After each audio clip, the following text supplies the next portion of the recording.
film is underway. Oh shit! It's about to go down like bird shit. Let's go. My name's TJ Jurkiewicz. At the time of this filming, I'm 29 years old. I'm a full-time pro poker player currently residing in Las Vegas, Nevada. All right, so my name is Zach Gruneberg, also known as Hustler Grune. I'm born and raised in State College, Pennsylvania, so it's like right where Penn State. Fuck Rutgers. Before Las Vegas, I spent 5 years living around the Baltimore area in Maryland, playing at Maryland Live and MGM National Harbor. Before that, lived in New Jersey my whole life. So born and raised in State College, Pennsylvania. I've been a professional poker player since I was 18. I'm starting to kind of like hate that term, like professional poker player, because it's like what I don't know what like quantifies a professional poker player. So I'm kind of not identifying with that as much. But yeah, so I've been playing poker for 11 years professionally. 95% of the time I'm playing no limit hold'em, live cash, 2-5 and sometimes 5-10, and then the other 5% of the time I'm donating money that I win in the cash games into MTTs. Fair enough. Yeah, you've definitely run below expectation in MTTs. That's what all the best players tell me, so I keep juicing up the prize pool. It's true. I wonder if I think you're doing that right now, actually. Are they trying to trick you, or are they actually telling the truth? I think that's what's going on. So pretty much my current game types, it's been MTTs pretty much my entire life. I was like getting into some like cash games, like home games, like mixed game stuff. Like over the past couple of years, I've been learning like all the horse games, like Raz, Stud. I'm finding like a lot more interest in learning the mixed games because I'm just getting so burned out from playing Hold'em. I just find them more interesting. But it's always been mainly tournaments for me. Tournaments have been my bread and butter. That's just how it's been for me. I'm not going to give the same story that 99% of people tell. Oh, 2003 moneymaker, Thank home God. games, deposited $50. Thank you. I didn't deposit $50. I deposited a lot of money, lost it all. I'm not. I'm not one of the people that ran it up. But let's just fast forward. Okay. I graduate college. I'm waiting to enter a career in law enforcement. That was like my dream job. Where'd you graduate college? Rutgers University. Oh my God. Probably the best college. How did we get paired on this vlog? Penn State and Rutgers? Yeah, I know, it's definitely the odd couple. Okay, so I graduate from college. I have to wait pretty much an entire year to take the civil service test, which is the test you take in order to enter law enforcement. Okay. In the meantime, I became a security guard in Newark, New Jersey for Anheuser-Busch. During that time, I was playing poker on the weekends down at Borgata. Met a kid that also went to Rutgers. He was staked by this guy that was staking people down in Maryland. I told him, hey, hook me up, because I was still waiting to take that test, the civil service test. He hooked me up, ended up moving down to Maryland, quit my security job, started playing poker, just waiting to take the test. Ended up taking the test, scored like in the top 99% on the test. Whoa. Was all ready to be hired by my hometown police department. And when I was sitting there waiting to go in to get basically the final interview, and I looked around the place and I was just like, I told you this. The box. I told you this. It was like that scene from Breaking Bad where Jesse makes the box and our teacher just looks at him, and I asked myself, I was looking around, I was like, man, is this the best you can do? And I had been so enamored with poker for I don't know, I think I was playing for 8 months at this time, staked. And I was like, no, this isn't the best I can do. I don't want to do this anymore. I don't want to live in my hometown for forever. And I went in there and I told him I didn't want to do it anymore, and I just moved back down to Maryland. And after that, I started playing higher. I started playing 5-10, started winning there. I'm still on stake at this point. I started playing 10-25, started winning there, got put in bigger games, 25-50, 25-50, 100, private games, was winning there. Eventually got off stake, moved in with a bunch of other poker players, including my current roommate, Chris Brand. Started playing on my own. The Moose. Yep, started playing there all the way up until, lived in Maryland up until last year, just grinding cash basically. Damn, I like that story. It's unique. It seems like networking and the people you surrounded yourself with was a big part of continuing and going through the poker journey and dream. Yeah, definitely. And people that actually know me know I'm not the biggest networker. I'm not the biggest people person, especially at the poker table. You can kind of come across as a little bit of a dick. Yeah. Well, I can get into that. Lately, I feel like I've been like kind of sour at the table, like moody. And when I was like 12 years old, I actually went to a psychiatrist, and they diagnosed me with depression. Okay. And that's something I deal with still. And I'll be at the table and people think I'm mad at them. I'm not mad at them. I'm just trying to listen, because as a poker player, you know, you can't just, you feel sad, you just stay. It's like any other job. You can't just stay at home and not go to work. Like, I still have to go to work, and sometimes it's a struggle for me, and that's something I deal with now, and maybe something I'll shed some light on in this vlog here. Yeah, definitely. I mean, the mental aspect of poker, I don't think a lot of people that don't play even really realize it, because so many people, you know, will be like, oh, you have such a great job, you're so lucky, blah blah. And there is a lot of we are lucky for sure, but I mean, the mental things we go through, the ups and downs, the swings, the variance, I mean, it takes a special person to be able to deal with it and then still continue to be successful for, you know, years on end. And yeah, that's pretty impressive that, you know, with the depression and everything, that adds a whole nother layer to it. So we're definitely going to want to talk about more about that. All right, so, you know, loaded question, because there's been a lot of things that have happened in my life, especially in the last 6 to 7 months, that have totally flipped my life, like 180 straight up. Like, my life path has changed so drastically in the last 6 months that, I mean, we're gonna be talking about that a lot on future episodes, but it's kind of crazy, right? So my goals really are to get back to where I was. Like, I was a pinnacle top tournament pro. I mean, you know, I'm a humble dude, but like I was like 4th on pocket fives. You know, I was every time I just felt like in the zone, man, when I went to these tournaments. And like I was making runs. I was working harder. I fell off a little bit, right? I got in a relationship. You know, it would just I had the scores, I had money, and I got lazy, straight up. Stagnation is so hard. When you get a big score, for me personally, I mean, I'm always going to find some way to try to make more money. And I mean, most of the time it doesn't work out the way you plan it. So, I'm trying to get back to the point where, you know, I just want to be one of the best. Straight up. I want to be one of the best tournament players. I want to be regarded as that, you know, and I want people to fear the hustler. I don't think anyone fears you off the table. You're kind of like a big teddy bear. No, yeah. I'm pretty much the least intimidating guy of all time. Number one, it's just improving off the table, making sure I put in probably I try to study about 7 hours a week, average 1 hour a day. Another thing, volume, because the more hours I play at the table, the more money I make. And the third one is just making sure I'm present in the moment at the table. That's been one thing I've always struggled with. I was diagnosed with ADHD.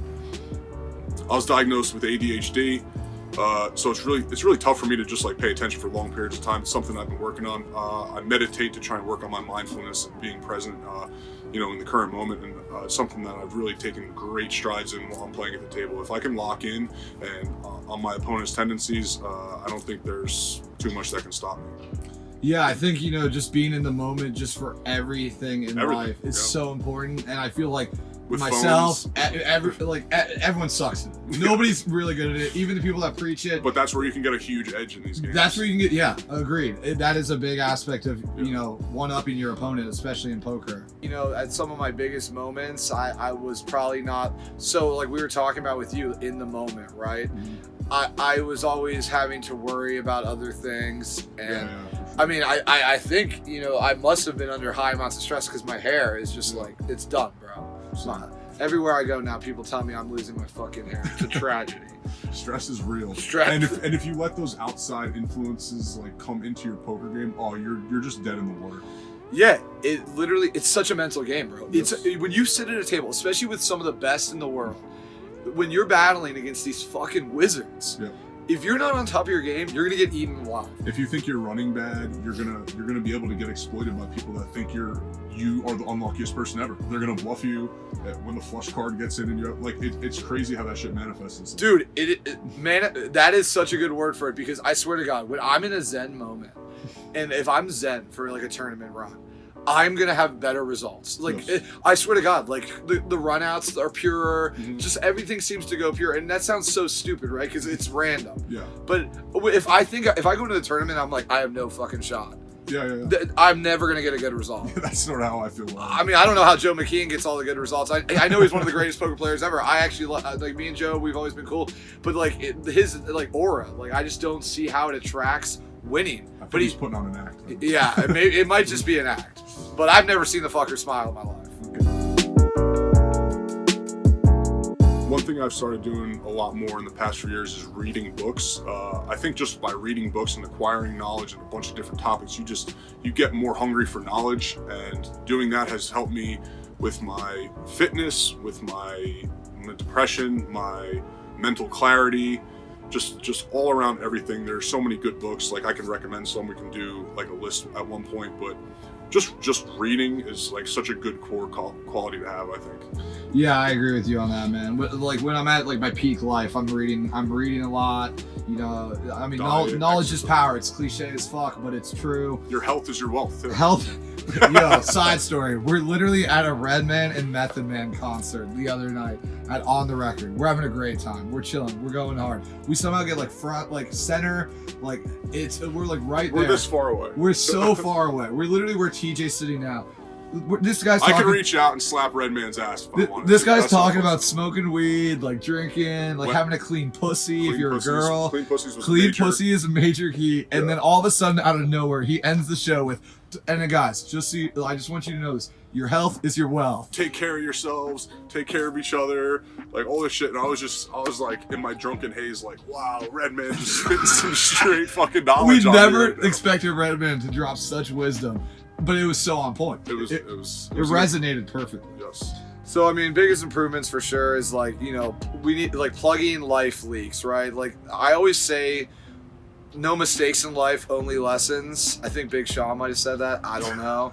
But I think it's really true, right? And I hurt myself by repeating the same mistakes over and over, right? Same. Like, just like you, I mean, I fired off so much money betting sports. It's unbelievable. And I'm like, oh, I'm getting unlucky. It's bad beats. It's like, You no, can't put yourself in those positions. I don't have a model. I have nothing. I literally don't even know probably half the players on the team.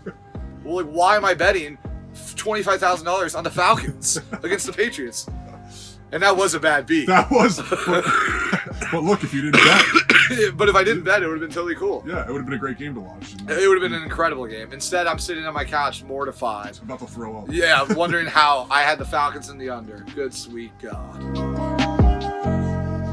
Starting with earlier in my poker career before I got staked, I had a really bad pit game problem. There were numerous times where I went down to AC to play poker, had to leave a $20 bill in my glove compartment because I knew I was going to lose all my money a lot of the time, and I did it a lot of the time. There was one time I got my tax refund check from a security job, went down there like $3,400, blew it, was all the money to my name. Oh, what did you blow it on? Craps, right outside the Borgata poker room. They have a craps table. Yeah. People will know. And I blew more than all the money I had to my name. I woke up with like a negative $600 overdrafted account. So I owed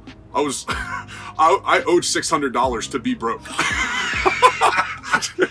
Sadly, this is not a very uncommon story, right?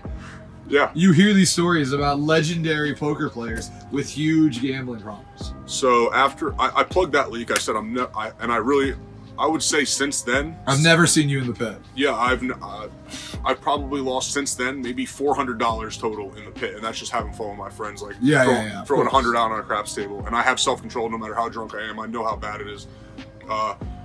After that, once I amassed like quite a bit of money on my own when I was playing, on my own off the stake, I amassed a good amount of money, had a full bankroll like to play 2-5 and 5-10. Ended up, it was fall in 2017. I blew 90% of the money to my name, sports betting, because I got drunk, started chasing. I lost a $500 football bet, chased it for $1,000 on a UFC fight, lost. Chased that $1,500 on a UFC fight, lost. I remember I went 0 for 5 on the Madison Square Garden card, Bisping versus GSP. I went 0 for 5 on the main card, and one of them was like a -700 favorite, put 12,000 on her. She got knocked out in the first round. And then the next weekend, or the weekend before, or that was the second weekend, I lost another like ridiculous amount of money, was sick to my stomach, was almost, flat broke. And I had to rise up. Tell the truth, I'm still trying to get back to where I was since that moment, but I'm close. I plug that leak. I don't bet. If I bet sports, I bet $50 or $100 on a game. That's it, just purely for entertainment purposes. I plug that leak. I know that you have to protect the big bankroll, and that's something I've learned. And I think going into my 30s, I turned 30 in a couple weeks. I think I've plugged all my big financial leaks at this point. Biggest thing holding me back, I mean, up until recently, was definitely my physical health. Super fucking lazy, right? So even just like coming out with you guys are walking everyone shit. I can feel my old self being like, I'm not walking with these guys. I'll take an Uber. But like, small things like that, I'm making the change for sure. And I got a trainer back home. Shout out to my boy Tim Moriarta. He was my health teacher in gym class, or health teacher in high school. Literally, he's training me for free, bro. Whoa. He's literally training me for free. He's killing it. I was down 30 pounds before this trip. Probably gained it all back. No big fucking deal. But, I'm excited to get back on the grind because, dude, honestly, it seems so obvious to me that physical health translates to success in other aspects. 100%. You just feel mentally better. You feel lighter. You feel less lethargic. You feel more focused at the table. I think Garrett Adelstein tweeted this. He said it's like the magic pill is fitness and diet. Is that live at the bike, Garrett? Yeah. He said that's the magic pill. Like, taking care of yourself physically. It's just like, it improves every single aspect of your life. I mean, because here's the thing. When you're doing that, even if other things are going wrong, that was huge for me. You still feel like, damn, I accomplished something great today. What I call, like Chip Kelly at Oregon used to call it win the day. Like, if I do a few certain things that I have direct control over, no matter what happens in poker, I won the day. So I think from the ages of like 10 to probably like 25, I was someone who basically just hated myself. Like, that was like, I just was never happy. Didn't even feel like going on in life at some points anymore. And I think I really did a complete 180 on my life. I started finding purpose, like, for living. I started taking care of my body. I was really overweight. I found poker, and that's something that I can put actual work into. And it's not always, you're not always going to get the results you want, but I think the harder you work, the luckier you get. And I think I've seen that manifest itself lately. And I think my life accomplishment, I basically like saved my own life because I was someone who was not happy, and I was not going to be happy. And especially if I stayed home in my hometown and hung around all those people and became a police officer, I'll just say I am very grateful that I did not go down that path. Yeah, I can only imagine, what would have happened if you became a police officer. Yeah. I mean, not hating on that profession at all. It's just for you. I can't really see you doing anything else besides what you're doing right now. Yeah, I have the utmost respect for police officers. It just was not what I wanted to do, and I'm glad it worked out that way. Yeah, and for the fans back home, we're gonna get some before and after pictures of TJ. Oh, I got some from the glory days to where he's at now. Where I look pregnant. Yeah, there's definitely a pretty noticeable difference. Yeah, so I mean, biggest accomplishment for me, it's not even close. I've been sober now for 5 years and like a month. I was really, really addicted to like heroin, Oxycontin, fentanyl, opiates. My drug habit a day was probably like $300. It was like, dude, it was like instantly roll over out of bed. I'd have like a line waiting for me on my nightstand to get started because I couldn't get the fuck out of bed unless I got the shit. So I was in like a rat race, right? From like 22 to 24, I was like hardcore addicted to opiates. So I went to rehab twice. The first one, you don't really know much about recovery when you go into rehab, right? Like, so they went in and they were like, you can never drink and smoke weed again. I'm like, are you kidding me? I was like, are you joking? I was like, bro, I'm like 22. I was like, I don't have a drinking problem. I don't have a weed. I smoke a lot of weed, but I don't have a problem. Which I probably did, but I didn't view it like that because it's not physically addictive. I was like, I just want to quit pills.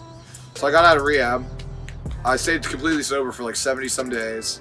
And I like convinced everyone around me that it was gonna be totally cool if I drank. Like, I manipulated everyone, I guess, because I wanted to drink so bad. And started drinking. So now you know why. Like, the snowball's real, man. And the craziest part is you don't realize it's happening when it's going on.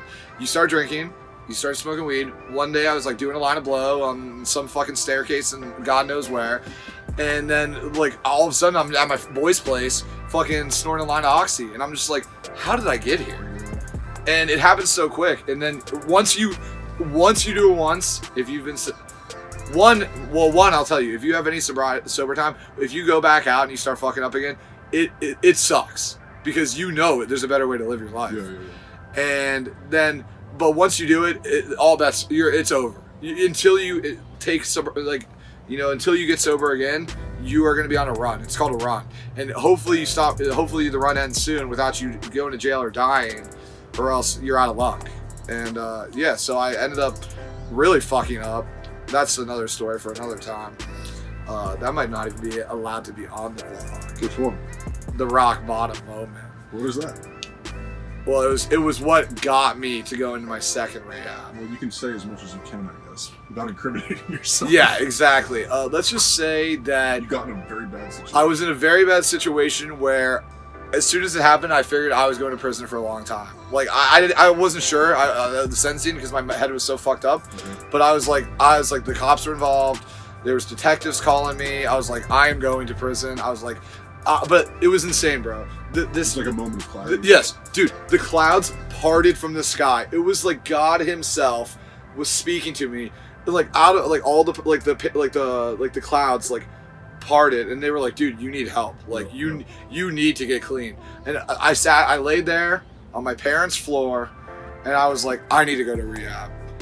And maybe even a part of it at that time too was like, man, maybe if I go to rehab, I won't get like such a harsh sentence, right? Yeah. But I still knew I had to get clean. And then it was the push you needed. It was exactly the push I needed. And you know the craziest part is, I ended up not getting in trouble. No charges were pressed, which is by far the best I'll ever run in my entire life.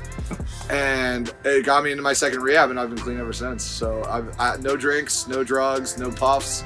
No anything, and I still go out. I will say you are a better time than 80% of the people that I go out drinking with. So, dude, literally, so many people probably have thought I've relapsed like 10 times over just from my snaps. Oh yeah, I get so many messages from like, oh, did I fall off the wagon? Why does he have a pitcher of beer? It's like, dude, you just went and bought one for beer pong, and he didn't have a sip. Dude, I do not recommend for people that are sober to go and do this shit. Right? Everyone's different. That's what I truly believe. Did it take you a while to get to that level?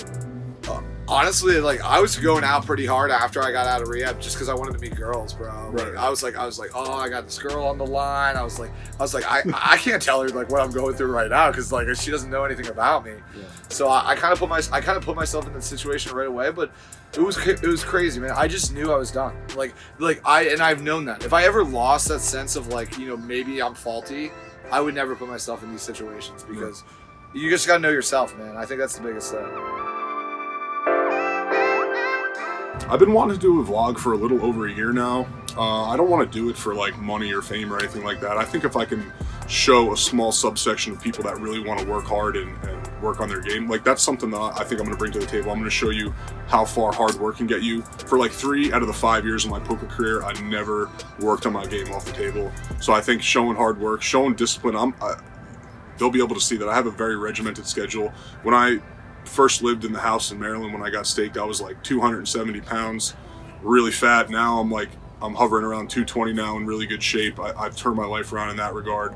So I think I'll be able to show, you know, what hard work and discipline and just like sticking to the script, and you're also going to see the lows. Like there's going to be highs and lows, but I think something that I've mastered is taking care of things that are actually under my control, like my diet and my fitness and like how hard I work on my game off the table. I think that's one of my strengths. All right, so this vlog is literally going to be the raw realness. Like, we are going to be chronicling the journey from this point to this grandiose... The summit. We are climbing a mountain, folks. And we're at the bottom. We're at the fucking bottom. We're a third of the way up. I don't know Everest well enough, but we're somewhere in the middle. We're trying to get to the peak. It's freezing up there. There's trash everywhere. I saw that. There's litter all over There's Everest. Frozen bodies all around us. Yes, but we're still going. We're still fine. We've made it through the blizzard. We're pressing onward. I love it. What are you going to bring to the table? So I'm just going to be myself, man. And, you know, I think... That's going to be funny. Yeah, I mean, pretty much. I've like so many times I've been at a poker table and someone's like, "Yo, like, are you a comedian? Like, what do you do for your living?" And I'm like, "No, I just play poker." They're like, "Well, if poker doesn't work out, you should definitely try to be a comedian." And I've always been too lazy. Yeah, me too. We're fucking lazy, right? Like, people say this stuff and they're like, "Oh yeah, maybe I'll get around to it. Maybe I'll get around to it." Even just this week, I've been telling you, I'm like, "Are we actually gonna do this?" Yeah, thing? I think it's because the vlog, it's something that's not going to yield like instant results in terms of anything, like except exposure. But you know, it's something that I think it's going to keep us both motivated. And if all we get out of this is just some motivation to be better, I'm cool with it. Exactly. I truly am. All right, so what can people expect from the vlog? Dude, they can expect unfiltered, raw, realness, behind the grind content. Behind the grinds. I like that. So I want this to be driven sort of by the people that are actually watching it. Absolutely. So if the viewers, anyone watching, all 13 people watching this, go ahead and go in the comments. Tell us what you want to see. Ask us some questions. We're still kicking around ideas. This isn't going to be the format that we use. This was just something to get in the can, wet the beak. Yeah, wet the whistle. Yeah. So, like, we don't know what format it's going to be. We might do a podcast. Like, after every vlog episode, we might, answer questions on a podcast, do the boring shit. Hand histories, book recommendations, video game recommendations. Yeah, I mean, we'll be hitting a lot of extra stuff. Feel free to DM either of us. Our DMs are wide open. His DMs are definitely wide open. He gets a lot of robot Terminators. My DMs are filled with robots, man. That's about what it is. All these what are they called? The Austin Powers. Fembots. The fembots. They've infiltrated my DMs. My DMs are drier than the fucking desert right now. Yeah, so bring it on. We are welcome to suggestions and feedback, and I mean, right now this was just the inception. This was perfect. I love that movie, by the way. One time I took mushrooms and watched it. I believe insane. But yeah, we're gonna be hitting the vlog hard during the World Series, especially. Right now we don't live together, but we're working on ways to still put out content and make things happen when we're not together. Gonna be a big World Series. Yeah. I mean, it's gonna be big time for us. So we're looking forward to it. We're looking forward to having the vlog, and yeah, I mean, this was the start. We're looking forward to our ascent to Everest. To the summit. To the summit of Everest. We are climbing the mountain. All right, episode 00 in the books. In the books. Damn.